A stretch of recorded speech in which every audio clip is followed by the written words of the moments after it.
Jannik Sinner defeats Novak Djokovic in straight sets, and he's into his first Roland Garros final, and he's going to be joined by the guy who likes Roland Garros finals, the reigning champion, Carlos Alcaraz. It is the number one versus the number two. We're going to speak about it and the semi-final matches all right now.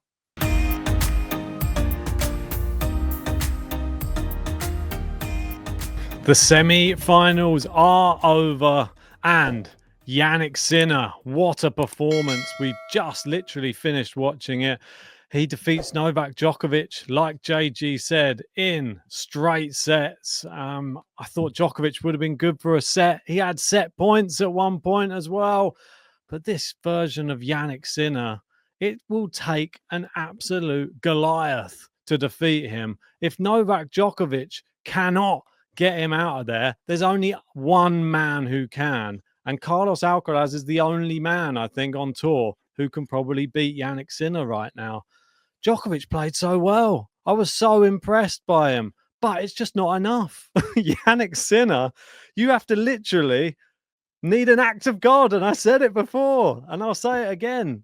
Djokovic couldn't beat him without something going wrong for Jannik Sinner, and nothing went wrong. Everything went right for him tonight. Yeah, I would agree. I think it was a fantastic match between two really good players. And I'm not going to come on here to gloat about my prediction and Novak Djokovic losing, because, believe it or not, there was a moment in that third set where I secretly wouldn't have minded a Djokovic win in only the set, not to win the match, but I wanted him to maybe win a set or two. It would have been exciting if it went to 4 or 5. Not that it wasn't exciting in the 3 sets, because it was very long. It was a long 3-set match. I don't have the exact time, but I know it was 17. Yeah, it seemed long because it was very well contested and a good match. And I'm very pleased that Sinner was able to win. I thought Djokovic put up such a valiant effort, and he showed everything what he's about, because physically he can't hang with a Jannik Sinner or really a Carlos Alcaraz in spells. We saw what he did at the Olympics. I think that was phenomenal, beating Alcaraz, and it's made it even more special, I think, that victory there last year in Paris. But against Jannik Sinner, it's too challenging. I think that matchup's never going to work in Djokovic's favour, because Sinner is a version of him, but a better version, a younger version, a hungrier version, one who's got more of a point to prove. Sinner's so calm as well. There was some close calls with Djokovic just missing the line, and Sinner forces his opponent into trying to find lines. Because how good Sinner is, the only way really to beat him is to be able to really change the margins, hit lines, and play aggressive tennis. The drop shot was working sometimes, and all in all, it was a very close match in the scoreline. I mean, 6-4, 7-5, 7-6. It felt like Sinner always had the control. But there was a split in that third set where I thought Djokovic had the whole crowd behind him. He was roaring at a time towards the end of it and played some fantastic defense. We saw a lob from Jannik Sinner where he turned that into a lob of himself, and many other moments as well where Djokovic raised his level and he pushed and excelled to the most of his ability. And that's one thing you can never fault him for. He gave everything on this court today. But it takes me back to what I was saying in the last episode. And a bit like I was saying to you, it doesn't matter if he gives his best and does everything he can. He's not going to beat Jannik Sinner. And I found it very bizarre reading some tweets all of today and parts of yesterday evening, with people telling me, to tennis experts online, saying they believe that Novak Djokovic is going to win this match, and they think he can win in 5 sets. No chance. He's not going to win in 5 sets against Jannik Sinner. I don't think he just physically can't do that anymore against him. Sinner's too good, and I've got so much to say really on all of this. But I feel for Novak Djokovic, what really highlighted a lot to me today is the fact that I feel he is probably still the 3rd best player in the world. Yep. And on his day at the big level, I'm talking about Grand Slams, he's not the 3rd best player if he plays in a 500 or a Masters. I don't think the desire is there so much.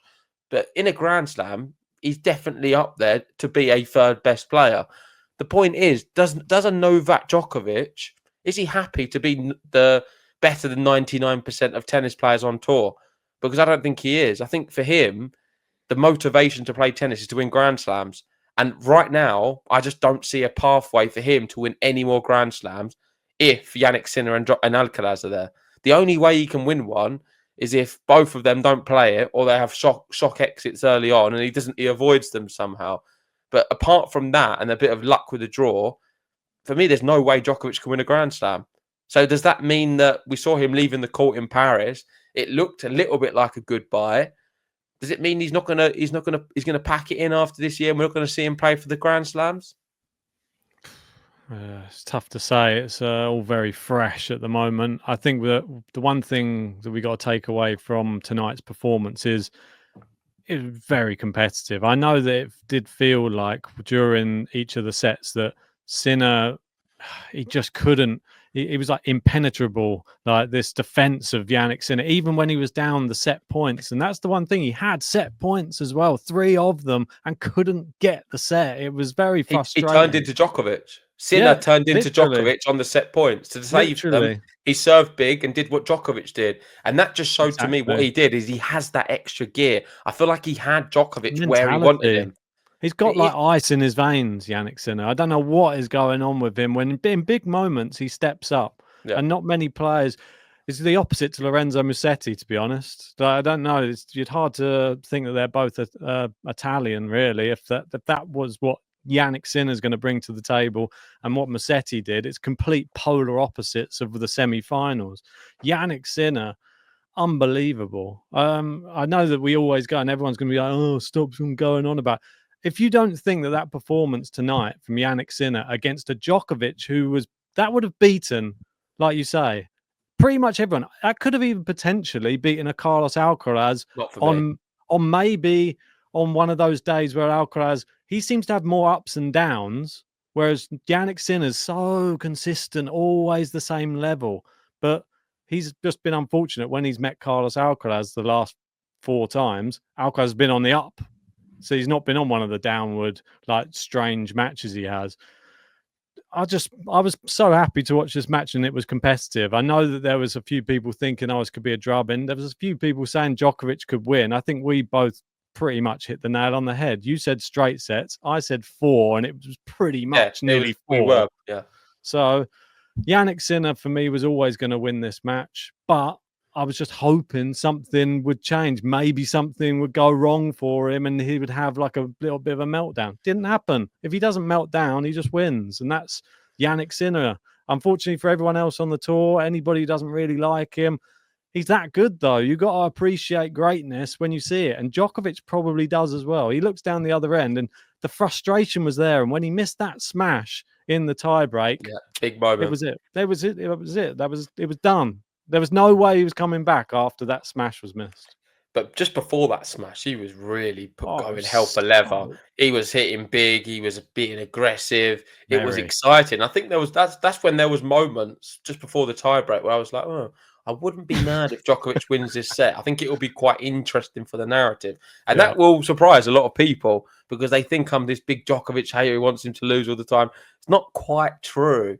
And there were spells in that one where I thought it'd be nice if we could see a little bit more. I want to see Sinner lose a set and see how he responds to that. And I love the whole crowd getting behind him. It was the popular view was for Djokovic to win that set. Yeah, we needed to see a bit more of it. It's weird what I was saying a second ago as well. I didn't know until I've just seen this tweet pop up right now as we're talking. Djokovic quoted after the match saying, "This might have been my last match on this court ever," and it's very much in touch with what I was thinking. I would not be surprised by this at all. Djokovic is not there to make up numbers. He's not there to be 99% better than everyone else. He doesn't care if he's better than Draper or Musetti or Zverev or Tsitsipas or Medvedev. He wants to win. He wants to win Grand Slams. To win Grand Slams right now, you have to get through Musetti, Alcaraz, and Jannik Sinner. You have to get through either one of them or both of them to win a Grand Slam. I don't think he has the level to be able to do that because them two are just too good. Here we go. And this is what we're going to be left with. There's a good graphic as well if you want to bring it up. But it is Alcaraz Sinner Grand Slam final. We've seen them play on this stage before in Grand Slams, but never in a final. It was a moment which was going to happen one way, like sooner 100%. rather than later. We're going to see many more of them, probably 10 plus Grand Slam finals. I don't think that's even a crazy prediction to throw out there, because I feel like they're going to be 1 and 2 in the world to always avoid each other in the draw. Do you remember, like a long time ago, I don't know how long ago it was, I think it might have even been a year ago or something, you said, because we were talking about the Nadal and Djokovic rivalry, and you said, how many finals do you reckon we're going to see between these two in the career? And I think I said something crazy like, oh, I think we're going to see like over 30 finals. And everyone thought I was insane at the time. Now it doesn't seem so insane, does it? It seems Well, like I think 30 Grand Slam finals between them would well, be that would insane. be, yeah, I meant like 30 big finals between Yeah, them. possible, yeah. I think Why it is not? definitely possible. The one thing that they've had in the way is Zverev kept staying up the ranking so much and kept ruining the draws by being the number 2 seed. Now he's not. Now we get the proper 1-2 cruising through the draw. And this is the final. We both picked it in the draw preview. We might not have had Djokovic going as far, but that's just credit to him. He keeps surpassing expectations all the time. We think that there are other players who are going to expose him and his age. And he proves everyone wrong, and there's only 2 players on tour better than him, and they're the 2 quite clearly the best players on the men's tour. They're so much younger than him, and they've got everything in their game. Djokovic has no right to even be competing, really, but the fact he does, credit to him. Yeah, and it's going to be 2 players born in the 2000s facing each other in a men's single final at Grand Slam for the first time ever. That's never happened. Of course, usually even Nadal, Djokovic, or Federer have been in the finals over the years, so that's why. And in terms of matches they've played, the US Open put a good post out saying playing for a title. Alcaraz and Sinner will meet in the Grand Slam final for the first time, but their other meetings were round 4 at Wimbledon 2022. You've then got, of course, the famous quarterfinal at the US Open, where they had that similar top on. 2024 semi-final of Roland Garros, so last year, where Alcaraz beat Sinner. Yep. And now the final of Roland Garros. I think on this surface, it's probably not going to be the best Grand Slam final between the two of them over the years. I think probably the best surface to bring out a really good match could be either Australia or the US Open. No, most likely US Open, because Australia, Alcaraz doesn't always do so well. But saying that, I'm going to stick with what I've been saying all week. I don't see Alcaraz as a big favourite for this final in this matchup, despite how good he is on clay and the history of them two last year. I'm actually edging with Jannik Sinner. I think he's been phenomenal. Really, really good. He's not had to play much time on court. The longest match being Djokovic one, but still it was straight sets. Alcaraz, of course, he had a tough match against Musetti. Musetti did take a set, and that's something I did say was going to happen. We'll have to speak about these predictions in a second, because I've seen some comments and you're trying to say that I shouldn't get the 3 points. So we'll let the fans decide. They can decide. The people who watch the episode, let us know if you think I should get 3 points for it or not. I did go with Musetti in 4 sets. Sorry, Alcaraz in 4 sets. Musetti to take 1. Ben had Alcaraz in straight. For me, this is Alcaraz in 4. Is it not? I don't know. It's Of course it is. It's 2 4 sets. 2.5, two and a smidge. Yeah, it was a retirement. It's closer probably to yours than it is to mine, because he just lost the first set. It looked like he was going to go on. It's not close to yours at all. Well, if you take the first set off, sets. it's pretty close. You can't just take a set off. I knew Musetti was going to win the first set. Yeah, Alcaraz I had it in that order as well. I was going to be Musetti to win the first set, and then Alcaraz to blitz the next, because that's what happens to him. Musetti did well to win that first set. He always looks good. I was even thinking earlier on, if there was a Grand Slam that they bring out, which is just 1 set every round, Lorenzo Musetti might have his name on a trophy. But it's not like that. It's a 5-set match, and you have to win 3 sets. And against these big players. I think that he's up there right now, but he's not one of the top players. He won't beat the likes of Alcaraz, Sinner, or even Djokovic, I don't think, still on that performance. Based upon what Djokovic did today, I think he would have beaten Musetti, probably in 5 sets, though. I think he probably would have lost the first 2, then Djokovic would have probably come back, and then Musetti would have crumbled like he did in this one. And they say he was injured. I mean, only he knows, but I think losing that second set tiebreak, it crushed him mentally. And we've seen it before. As soon as his head goes, he starts feeling the pains more when you're losing. No joke, I nipped out just to nip to the post office just as that tiebreak was going. I came back and I was like, what? 2 sets to 1? I just saw Alcaraz sitting down again. They're like, I'm like, 6-love? What happened there? Crazy. Yeah, he's got that in him. He really does. And I disagree with you. I don't think Musetti would be someone who would be great at a 1-set shootout, because if he knew it was a 1-set shootout tournament, he wouldn't turn up for that set either. Maybe. So it's a mental blockage. And I think he's running out of this whole injury thing. And I'm not taking away from the fact that he's injured. He's played the thing with Musetti, he's played a lot of tennis this year. Yeah. An awful lot, more than most players, and he's gone deep in a lot of the clay court matches. Agreed. So I can understand now physically his body's taking its toll. He's got a new baby on the way as well. It's tough right now for him. But saying that, there's only so many times you can lose against one of these top elite players and lose in this manner and then be injured. After time number 5, it then starts thinking, oh, well, I'm bored of this story now. Fantastic performance from him, though, to reach the semi-finals of Roland Garros. He'll be back stronger, no doubt. This moment for me was all about Carlos Alcaraz, and this moment is all about the big final in Carlos Alcaraz versus Jannik Sinner. I've already kind of let you in that I feel that Sinner has a really good chance here, and I am edging more towards him for the first time really in a long time, because I think most of the time last year I was on the side of Alcaraz. I was on the side of Alcaraz a few weeks ago at Rome. I thought he was going to beat Sinner, and I've only just turned now. So if you want to stick with me with these predictions, come with me for the ride. If not, fair play. Go with Carlos Alcaraz. And of course, it's not a bad bet because he's looked very good at this tournament over the years and great on the clay.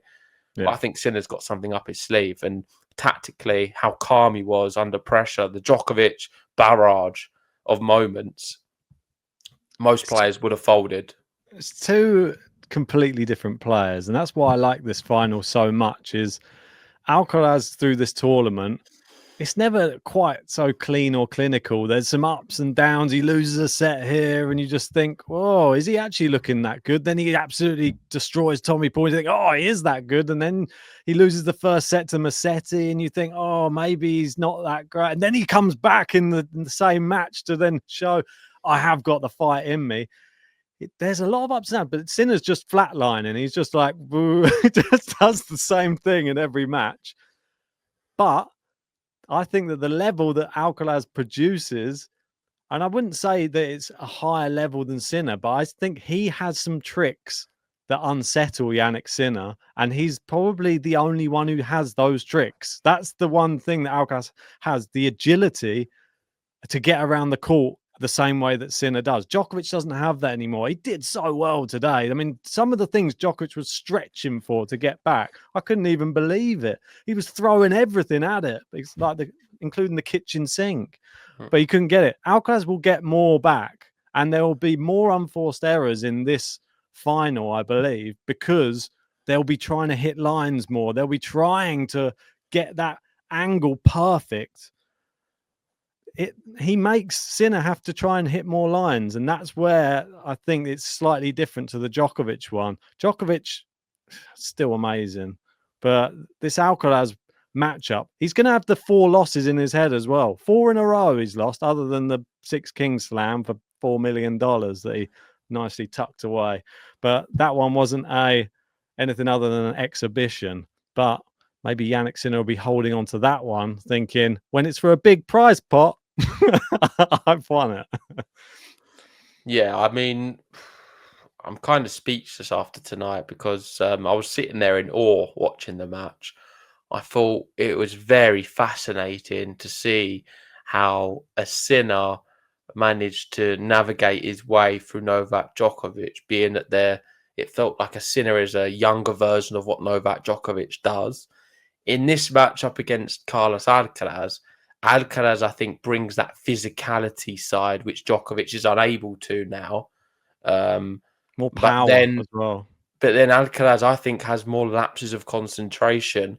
And in the big moments, I think there is still opportunities against him.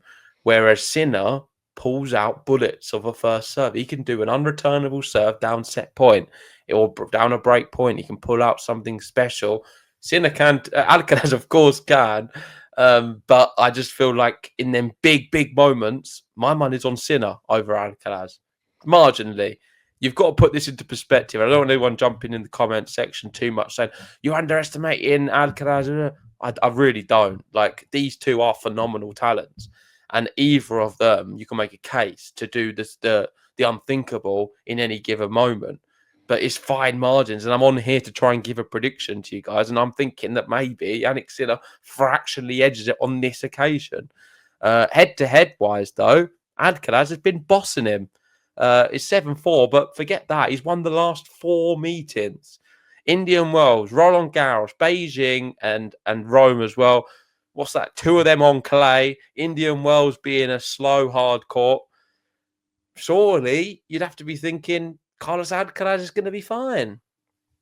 I think the ones that you really have to look at here, I wouldn't look so much into the Rome one, and I wouldn't look so much into the Indian Wells one.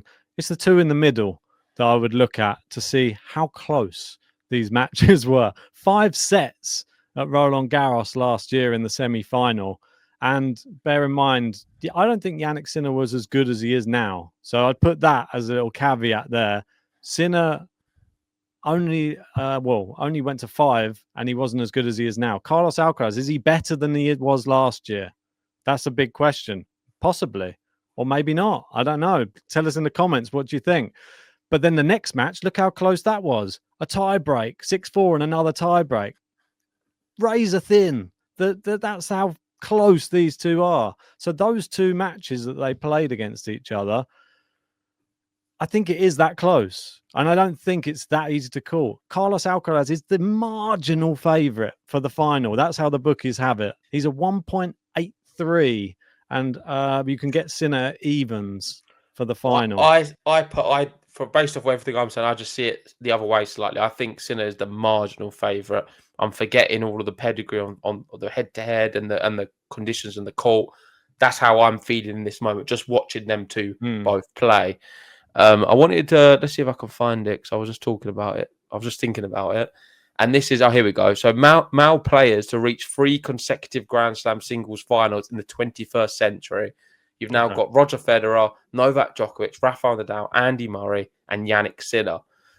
So that's something which Carlos Alcaraz is yet to achieve. And there's so much riding on this match, despite how fine margins it is.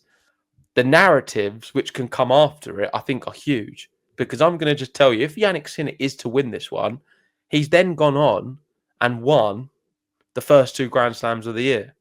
Yep. And then we're looking at it thinking, the conversation then goes completely to, oh, wow, are we now going to be witnessing the calendar slam?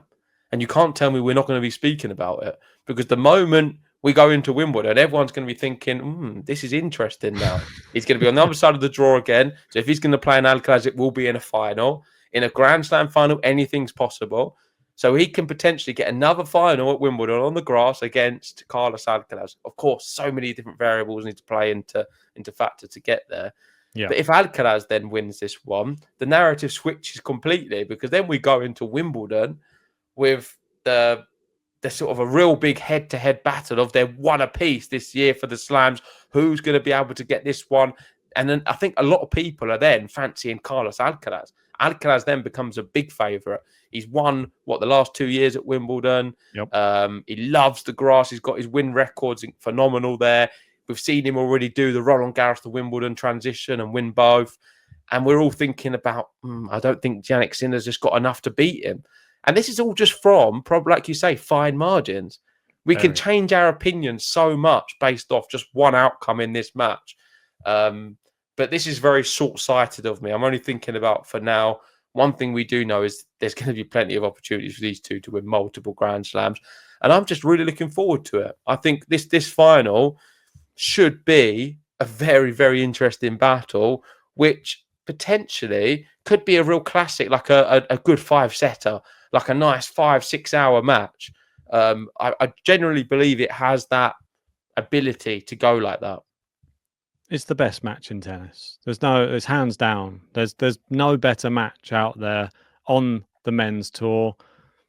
Everybody will be queuing up. That's why when you saw the Six Kings Slam, they structured it with the knowledge that they wanted that final, really. That was essentially how it worked. And that's the final they got. And remember, even the Six Kings Slam was incredible. The final was what? How long was the final? I think in the Six Kings was 2 hours 21, but there was tie break 6-3, 6-3, I believe. So even in the exhibition, it's not all fun and games. They still want to beat each other.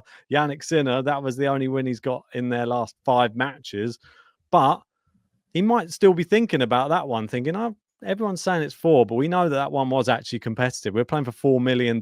So that's not a small match by any means. And this is probably playing for about 2 million, I'm guessing, if you win Roland Garros.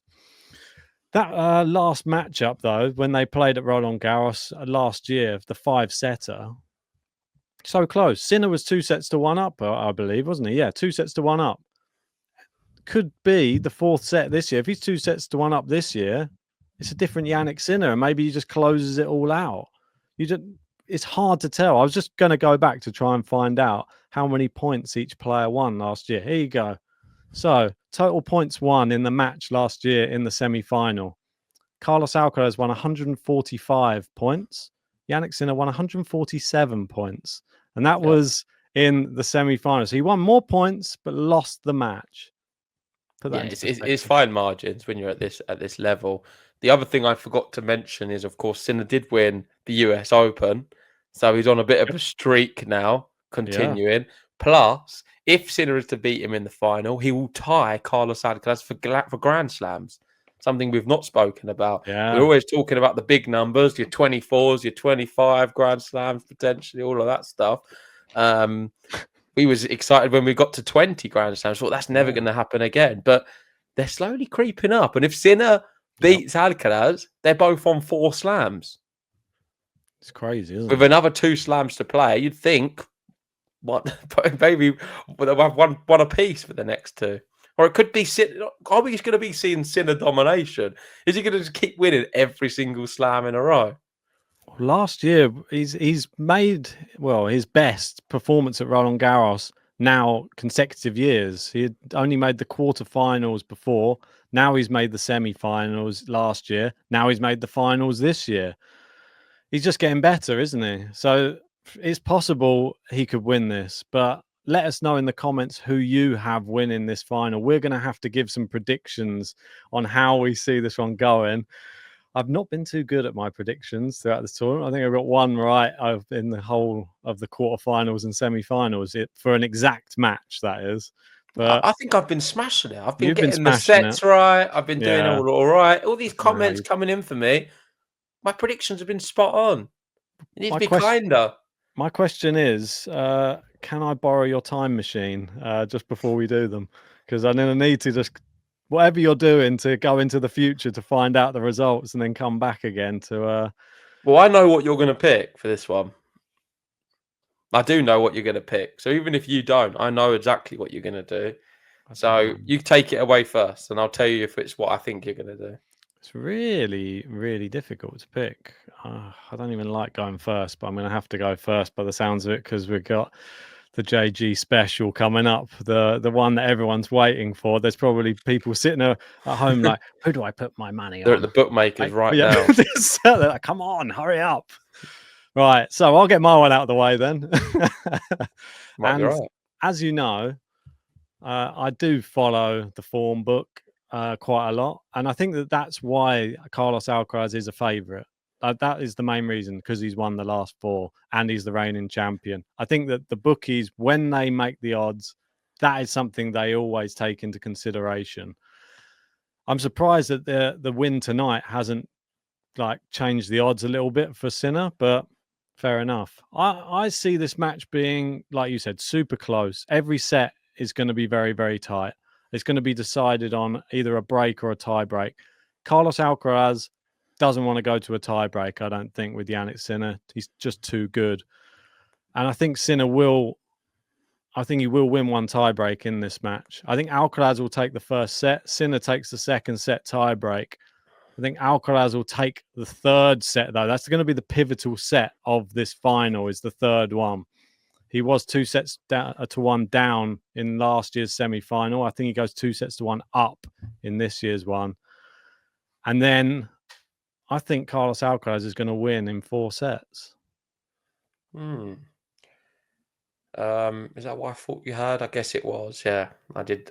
I would have gone Alcaraz in 4 or Alcaraz in 5 for you. I was more edging between Alcaraz and 4. I think if it goes 5, I think Jannik Sinner will probably win for some reason. Yeah, and that's how I see it going, mate. I think it is going to be a 5-set classic. I believe. I'm not sure about the first 2 sets, but I think Sinner will take a 2-1 lead. Alcaraz will tie it up in a 7-5 or something, a really tight 4th one. And then Sinner's going to run away with it in the 5th. And when I say run away with it, just the one break early and just maintain it. Yeah. And I think that is running away, because he's going to just he's going to keep him at arm's length. And we're going to see, hopefully, some fantastic tired tennis. It's great when they're just on their feet, just struggling, battling through on the clay, sliding around for one of the biggest titles in tennis. So I see it going that way, maybe a 6-4 in the last one, just one break of serve, and Jannik Sinner to keep the dream alive, to keep the slam streak alive, and defeat Carlos Alcaraz for the first time in a while. That's how I see it. I'm going for the Italian, and I'm going for Jannik Sinner in 4 sets. 5 sets. 5 sets. All right, that was good. I'm hedging my bet. No. Just literally changed it right at the last second. You're going for Alcaraz in 4. I'm going for Jannik Sinner in 5 sets. Yeah, I bet there's a few people who are going to come at me for that one and say, do you know what Alcaraz's record is in 5 sets? Because I've said that, but I'm just basing that off what I've seen this tournament. I think if he starts playing well, like we saw against Musetti today, and he starts really feeling himself in the third set, sorry. If he takes that, I think he goes on and takes the 4th as well. There we go. You've heard what we've had to say. Let us know in the comment section. What did you make about the semi-finals? And of course, the big one, Sinner Alcaraz in the final. Who's going to win? Let us know. And we'll see you there for the post-match reaction. We'll be bringing out a video predictions for the women's tomorrow morning and a reaction after that one too.